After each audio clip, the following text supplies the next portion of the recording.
ځکه یریده پکار دي په ځان باندې او څه نه څه ځان د دې دین سره تړلی وساتئ. لکه ما ته نن ماښام یو کس دغه کردی مولا چې دغه دمونه ممونه چې اچوي، موږ خو خلکو ته چغې راول نه وو چې هلکه دا ټوله ډرامه ده، ګیم دی، مه کوئ مه کوئ. بس موږ باندې رد کړې. په ورځو کې بعضو په ما باندې رد کړو. مولیانو یو مولا کلیپ مې اورېدلی و زما باره کې، وایي ده چې دغه مولا صاحب باندې بیان کړی دی دا کردی مولا چې دی، نو د دوی نه کم مولا پاتې شوی دی. زموږ دا ذمهواري ده چې موږ بدعتیان او بېدینه دا خلکو ته په ګوته کړو چې وایي دا سړی د نه ځان لرې ساتي، که به دې څوک خفه کېږي او که خوشحالي.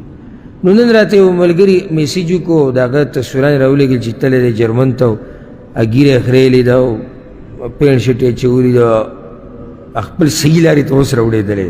اگر که دی و په دې لار باندې، خو صرف د خلکو دوکه کولو لپاره یې ږیره پرېښودې. دې وضاحت دا ورکړې ده هغه په خپله صفحه باندې چې دا ما باندې کینسر بیماري راغلې او د هغې دپاره د ږیره لرې کول لازم و.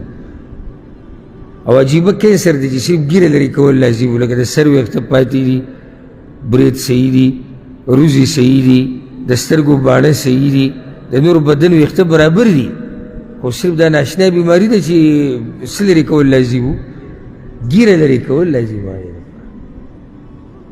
لکه دا دی ابلو زه دلته را چاپ ته تللی وم ویښته مې وړه کول، نه ویښته یې وړه کول، ما چې استاد یو تپوس نه ونه کوم وکړه، ما ستاسو نه دا قینچی دی اکثر خطا کېږي. ما ته ووایي څنګه؟ نو ما ډېر خلک ولیدو لکه چا ږیره وړه کړي یې خریلي وي، د استاذ نه بلیډ کته راغی او یا قینچي را وښودلې. ما دا تاسو اهتمام ولې نه کوئ؟ ما ته یې ووایي شیخ صاحب زما مجال څه دی، مجال چې یو سړي دی ما ته نه ویلي او زما قینچي دې کته راځي. زه خو اول د سړي نه دا تپوس کوم ږیره پرېږده، په سر کې دې تپوس کوم چې سر کې ته کوم ډیزاین کول غواړې، د هغې نه اخوا زه نه ځمه. چې راته ووایي چې دا خطونه به لږ لږ الې به دلته موږ لګېږي ورو ورو چې دا شی رانه خراب نه شي. او د ده زه ږیرې ته پوه شوم دا څنګه قینچي ده چې کته لاړه. نو بیا دا بیانېږي قینچي کته شوه، بعض وایي اوده ومه اوده ومه وایي استاذ بلیډ راکړو.